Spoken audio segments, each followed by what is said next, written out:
le Cercle RH, notre débat quotidien, le débat d'actu hebdomadaire avec mes invités. Il y a plusieurs sujets sur la table. La situation des jeunes, parlons-en de ces jeunes, on parle de la reprise, mais il y a une génération de jeunes diplômés qu'on appelle la génération Covid.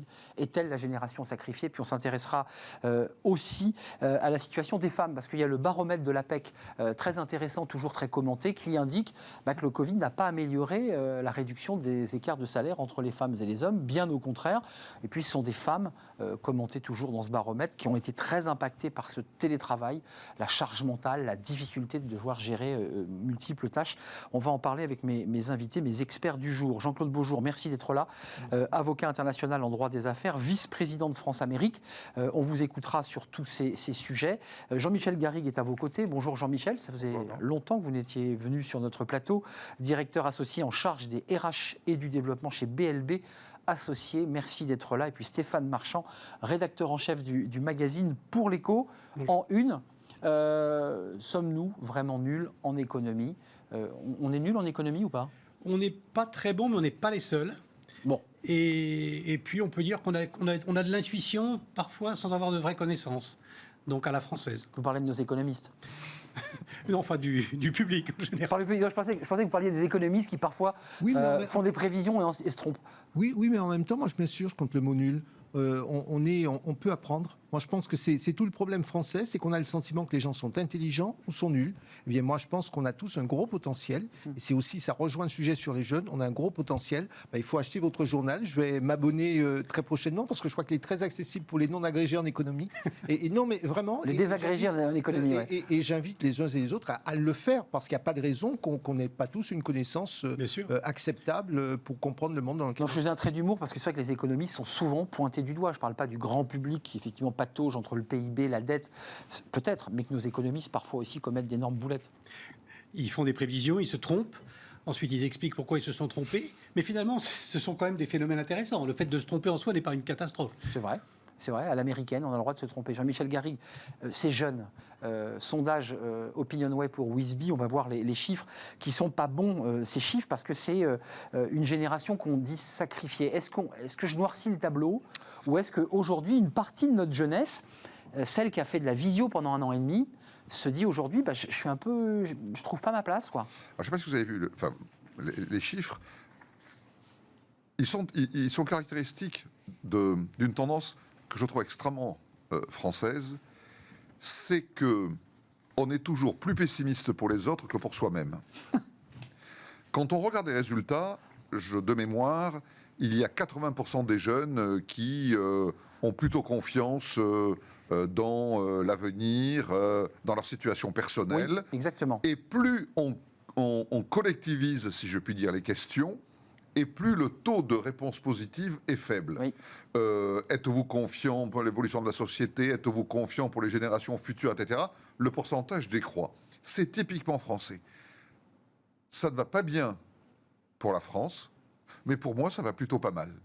Alors, c'est vrai pour les jeunes, mais c'est vrai pour de nombreux autres sujets, sur l'impact de la crise, sur, je lisais récemment un sondage où on interrogeait justement des cadres et des non-cadres sur leur inquiétude vis-à-vis de la sortie de crise de Covid, de l'aide apportée par le gouvernement. Sorti, Jean-Michel. Enfin, moi, si j'écoute le gouvernement, ça y est, c'est fini. C'est la relance, la reprise et en avant. Alors, c'est encore une reprise assistée, non pas par ordinateur, mais par le gouvernement, avec toutes les aides. Le jour où tout ça va commencer à s'estomper, la question du sondage, c'était « Êtes-vous inquiet ?»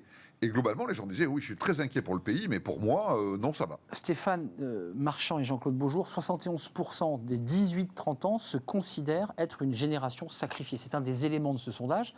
Enfin, c'est quand même assez tragique quand même, comme regard. Je ne sais pas comment vous le regardez. J'imagine que vous avez peut-être consacré un numéro à cette jeunesse, mais... Alors, oui, c'est vrai qu'il y a quelques mois, on l'a fait. L'expression « génération sacrifiée » est très dramatique, donc j'aime pas beaucoup ce vocabulaire qui exagère. Mais en revanche, ce qui est vrai, c'est qu'il y a beaucoup de jeunes. Alors, individuellement, vous avez raison, hein, Jean-Michel Garrigue, en disant... pour moi, je suis optimiste. Pour la collectivité, je suis pessimiste. Cela dit, c'est vrai, il y a beaucoup de jeunes, j'en ai croisé 4 récemment, très récemment, qui ont des problèmes psychologiques aujourd'hui, après avoir passé une année quasiment clôturée chez eux, au moment précis où on a un besoin vital, que peut-être on a oublié à nos âges, un besoin vital d'échanger avec les autres de manière réelle, tangible, physique. Donc ça, c'est une réalité. Ensuite, les jeunes vont effectivement se retrouver. Il y a 2 générations de jeunes qui se retrouvent sur le marché de l'emploi en même temps, Bah oui. les mêmes emplois et pour les mêmes stages. Donc, a priori, Entonnoir. ça fait un entonnoir. Cela dit, l'économie repart très fortement.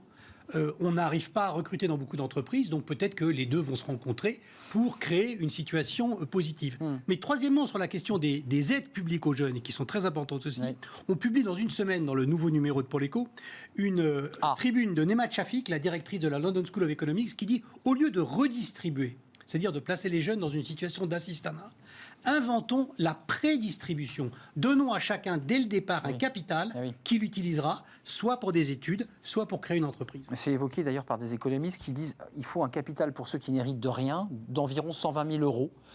C'est développé. C'est une vraie idée. On apporte ce capital pour ceux qui n'ont pas d'héritage, pour ceux qui n'ont pas finalement les aides familiales. Et avec ce capital, ils peuvent évidemment d'abord vivre, développer, créer une entreprise, pouvoir avancer. Vous en pensez quoi? C'est très américain cette idée. Les Américains disent qu'on n'hérite de rien, on construit tout. On n'est pas des héritiers aux États-Unis. La différence effectivement que dans notre système, selon qu'on ait un patrimoine familial, voire un patrimoine intellectuel et éducatif, on a déjà une certaine longueur d'avance. J'ajoute, quand on vit en zone urbaine, ça fait 3 critères qui vous sur-avance. Parce que dans le sondage qui a été donné, et vous verrez le lien, dans le sondage qui a été donné, je pense qu'il faut faire il y a jeunes et jeunes, il y a des jeunes qui effectivement ont entre guillemets, une formation qui est porteuse, il y a les autres. Moi, je pense que plutôt que d'accompagner la dramatisation en disant une génération sacrifiée, je vais vous dire, il y a beaucoup de jeunes qui viennent de passer 2 ans en travaillant sur le digital et qui se retrouvent en Erasmus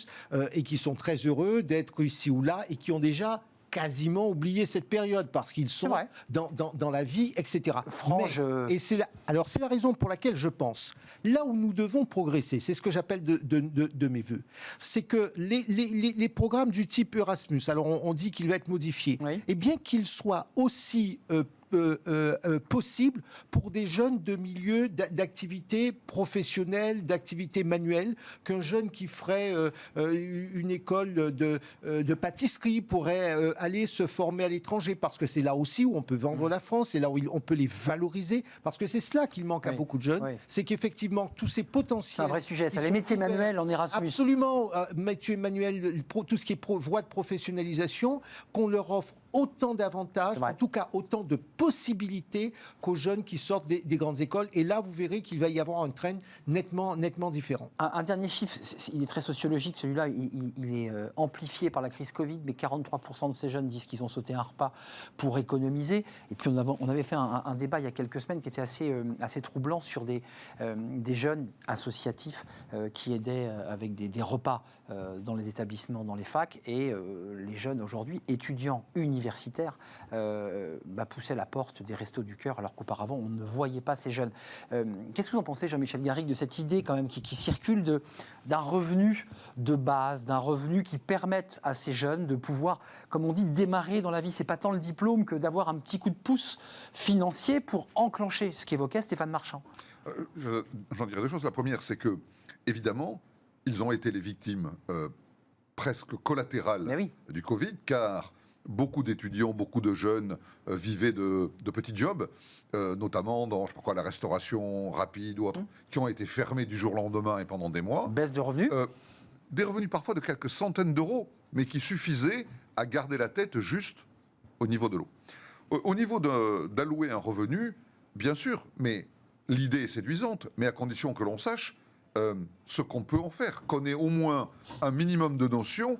Vous craignez la gabegie, quoi, de la dépense donner, on parlait 120 000 euros. Donner 120 000 euros à un jeune, une redistribution des richesses en amont. C'est ce que dit Thomas Piketty, pour le citer. Mais oui, alors, la cible habituelle des gens qui écoutent Thomas Piketty est probablement tout à fait capable d'envisager ce à quoi elle correspond. D'accord. Je ne suis pas sûr que les jeunes sans emploi, les jeunes sans éducation, les jeunes sans famille, les jeunes sans diplôme puissent apprécier d'une manière tout simplement objective et réaliste ce que représente un tel capital. Alors oui, là on pourra parler de dilapidation immédiate. Un dernier mot, parce que je veux qu'on parle des femmes. Ça, c'est le baromètre APEC est souvent extrêmement regardé, étudié pour savoir quel est le niveau du marché des cadres.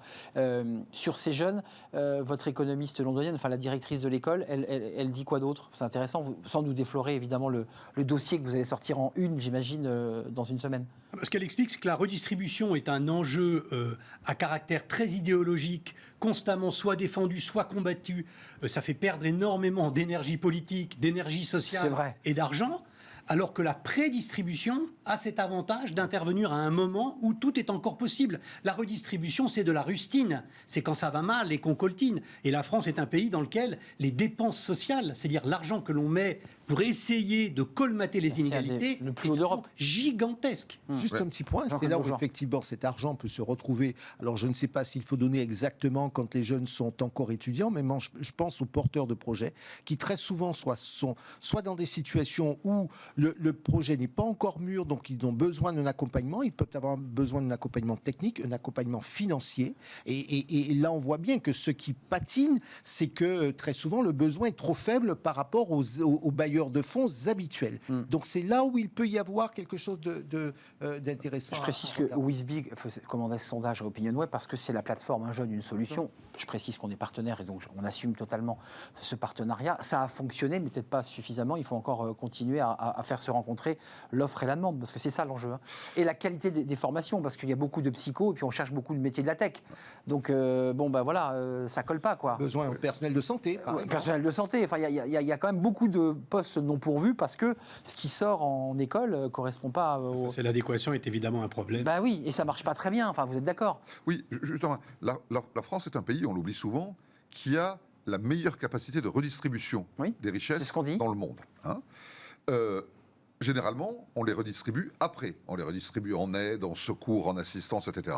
Si on transforme l'aval en amont, qu'advient-il de ceux qui ont gâché l'amont et qui se retrouvent sans ressources en aval? C'est la cigale et la fourmi. Exactement. Bah oui. Mais c'est pour ça que je pense qu'il y a une idée à creuser et qu'il faut évidemment améliorer, parce que le système actuel n'est pas satisfaisant. Moi, je pense que la fracture... Notre modèle social ? Non, c'est pas notre modèle social, mais globalement, on sent bien que si la France va mal, on a d'un côté une France qui gagne plus ou moins, des jeunes qui avancent, qui, même s'ils ont un petit peu de problèmes, mais vont finir par rentrer, puis tout ça va se rééquilibrer, et puis des jeunes... Et ça décroche. Et puis ça décroche derrière. Donc l'idée, c'est comment fait-on en sorte pour que ceux qui sont les plus en amont, ceux qui ont franchement décroché, comment est-ce qu'on peut les accompagner? Moi, je vous dis, nous voyons beaucoup de porteurs de projets qui ont besoin de financement. Alors, il faut que ce soit des financements supérieurs à ce qui est donné par l'ADI, parce qu'il y a aussi ce que fait l'ADI et qui est déjà très bien. Mais tous ces porteurs de projets, il faut les aider, il faut les éduquer pour éviter que l'argent que nous donnons ne soit gaspillé. Qu'il soit plus fourmi que cigale. Voilà, exactement, parce que ça va redonner une capacité entrepreneuriale à beaucoup de jeunes et on évitera les échecs, parce que finalement, si les gens gagnent pendant leur vie professionnelle, il n'y a pas de raison qu'après, ils soient en situation de demande, de désespérance. On tourne la page, parce que vous allez voir, les deux sujets sont un peu connexes finalement, qui sont les conséquences directes du Covid sur des catégories socio-professionnelles, sur des jeunes et sur les femmes. Écoutez ce que dit le directeur de l'APEC. Il était notre invité cette semaine. C'est le fameux baromètre de l'APEC sur la situation des salaires des cadres. Et ils sont allés plus loin sur la situation des femmes. Et écoutez ce qu'il en dit. La situation est un peu inquiétante. La crise Covid arrive, et là, ce qu'on redoutait un peu l'an dernier, on avait un peu alerté sur le fait que des marges de manœuvre salariales réduites, il ne fallait pas que ça ait comme conséquence d'abandonner cet objectif de réduction des inégalités. Et malheureusement, non seulement on n'a pas progressé pour réduire ces inégalités en 2020, mais au contraire, on a fait un pas en arrière. On est remonté à 15% d'écart salarial, c'est-à-dire c'était vraiment un pas en avant, un pas en arrière, et on se retrouve au même point. Là, je pense qu'il y a quelque chose qu'il faut absolument collectivement prendre en considération comme étant un objectif qui doit résister à ces périodes de crise et s'imposer vraiment comme une exigence. Stéphane Marchand, vous auscultez l'économie à travers votre magazine Pour l'Écho. On voit quand même le Covid transforme les entreprises, accélère, enfin laisse des traces quand même. Là c'est une des traces du Covid. C'est-à-dire on réduisait doucement l'écart salarial et on découvre que les femmes, c'est ce que dit la PEC, charge mentale très lourde, difficulté de pouvoir gérer la vie professionnelle. Elles montent moins en grade que les hommes. Vous avez une baguette magique, on fait comment là ? Non, il n'y a pas de C'est compliqué. C'est vrai que c'est un peu décevant parce que il y a eu, je crois, il y a 10 ans, la loi Copé-Zimmermann qui a installé la parité dans les conseils d'administration. Donc on considérait que c'était une grande victoire. On s'aperçoit en fait que c'est une victoire un petit peu à la Pyrrhus parce que ça concerne un milieu qui est très particulier, avec des codes très particuliers et qui a installé dans les conseils d'administration des femmes qui ont en fait exactement les mêmes profils que les hommes qui sont à côté d'elles. Enfin, je veux dire, c'est pas forcément une grande victoire. En revanche, en dessous dans l'entreprise, au niveau de la progression dans l'entreprise, sur les salaires, sur les promotions, sur l'accession des femmes aux instances dirigeantes, tout ça reste quand même très décevant. Au COMEX notamment. Et je n'ai pas de baguette magique. Ça vient. Vous n'étiez pas d'accord avec Stéphane ? Non, ce que je dis, c'est que en fait, c'est plus une capacité d'impulsion pour, sur la durée, changer les mentalités. Ça a marché, on est à plus de 40% dans les conseils d'administration. On est plus de 40%, on a dépassé les 40% de la Copé-Zimmermann, je crois qu'on est à 43% aujourd'hui. Absolument.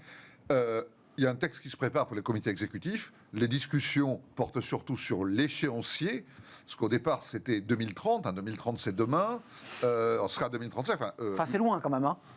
Oui, mais c'est demain, c'est pas demain.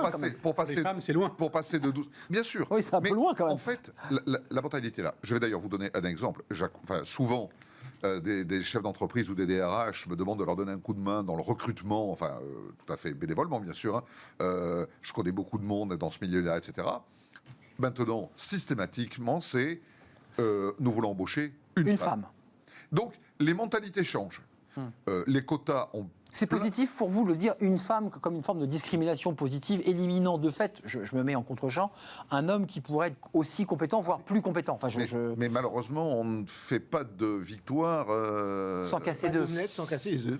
Voilà. C'est ça. Donc il y a quelques œufs qui cassent là. Moi, tous les jours, ça m'arrive, des amis dans le milieu des ressources humaines, qui est un peu mon milieu de prédilection, qui me disent j'étais en shortlist finale et la femme était choisie, alors même que parfois le chasseur de tête ou même le chef d'entreprise me disait c'est vous que je préfère, mais vous comprenez, il faut que je féminise mon comité exécutif, etc. Donc, on ne fait pas de meulade sans casser les œufs.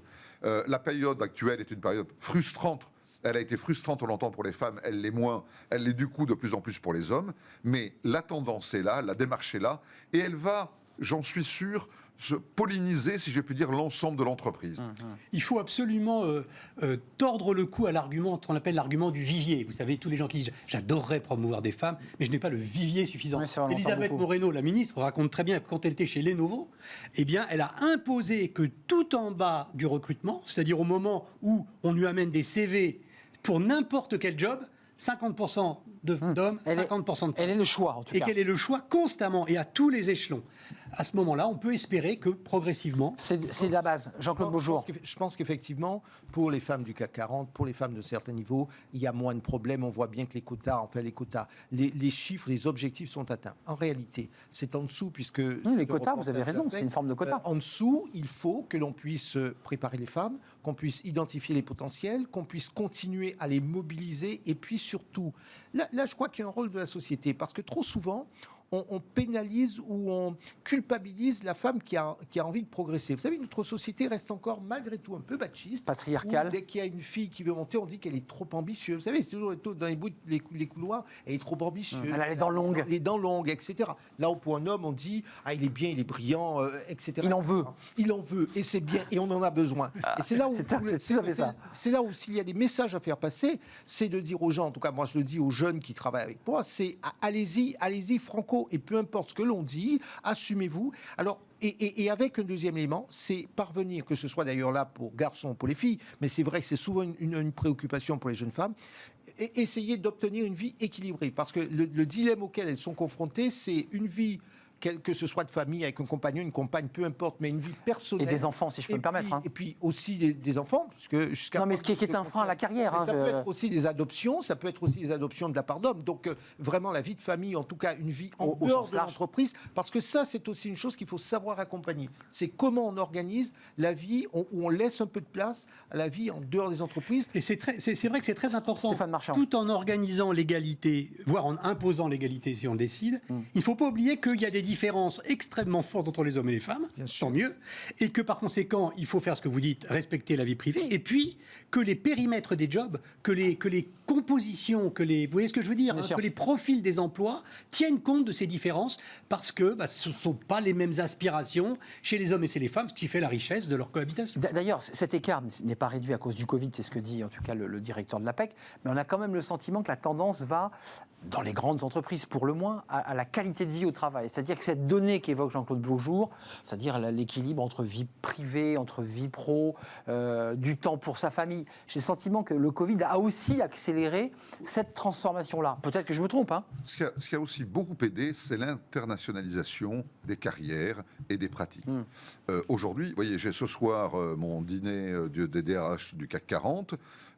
Eh bien, je me rends compte. J'ai pas reçu l'invitation d'ailleurs, hein. Je me rends compte. Alors là, j'ai... Il y en a de plus en plus qui sont étrangers ou Oui, c'est vrai. qui ne viennent pas de la fonction RH. C'est le premier. Ils sont opérationnels et c'est le premier poste RH de leur carrière. D'un pays étranger, ça joue énormément. Et du coup, ça impacte. Je vais vous donner un exemple très simple dans un groupe que je connais.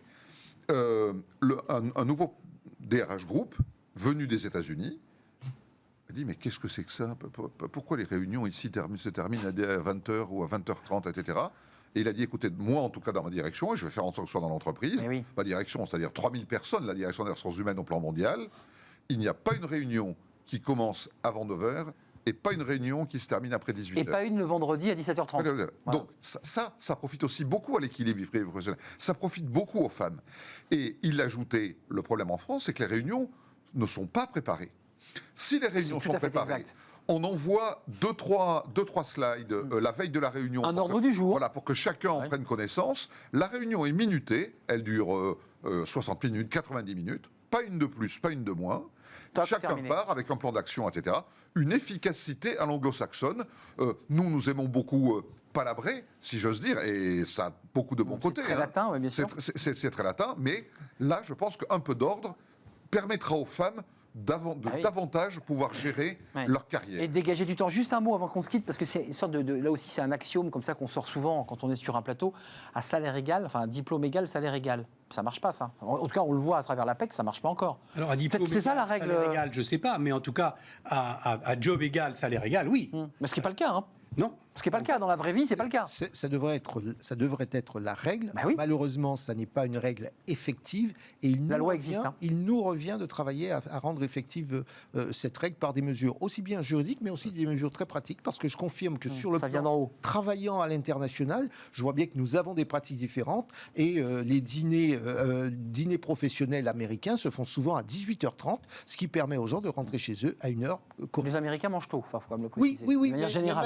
malgré tout, c'est un élément parce que ça permet malgré tout de voir sa famille, d'avoir une vie à côté, c'est important. Donc, Oui, je c'est suis Alors sûr. qu'à assez- Paris, arriver à un dîner très tard, c'est super valorisant. Ah, bon, on a Absolument. très occupé. Important. Vous arrivez à 21h30 et vous dites, je suis désolé, j'ai été retenu. D'ailleurs, on arrive souvent en Chez retard. le ministre. Dans les dîners importants, on arrive en retard, d'ailleurs, pour montrer qu'on est encore plus important. Mais bien sûr. C'est ce que vous faites, Jean-Michel Garrigue. le- Vous serez en retard ce soir à votre dîner.